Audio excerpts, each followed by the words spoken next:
দেখেন রোডে বাঙালি খানা বিক্রি হচ্ছে। বিভিন্ন আইটেমের দেখেন খানা। এখানে আনারস কেটে সুন্দরভাবে তৈরি করা হচ্ছে। দেখেন এখানে আনারসের সাথে বিভিন্ন মশলাপাতি মিক্সড করে এখানে রাস্তায় বিক্রি করা হচ্ছে।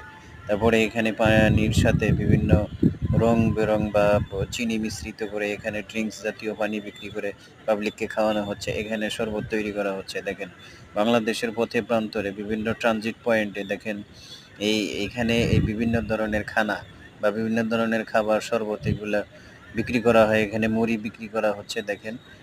ভ্যানে করে মুড়ি বিক্রি করা হচ্ছে। যাদের প্রয়োজন তারা খাচ্ছে। আবার এখানে আখ মাড়াই করে সুন্দরভাবে দেখেন ঠান্ডা করে তাদেরকে খাওয়ানো হচ্ছে। সুন্দরভাবে আখ মাড়াই করা হচ্ছে। আবার এখানে বিভিন্ন পেঁয়াজু, তারপরে বেগুনি এখানে তৈরি করে অর্থাৎ বাংলাদেশের বিভিন্ন পথে প্রান্তরে বিভিন্ন ধরনের খাবার তৈরি করে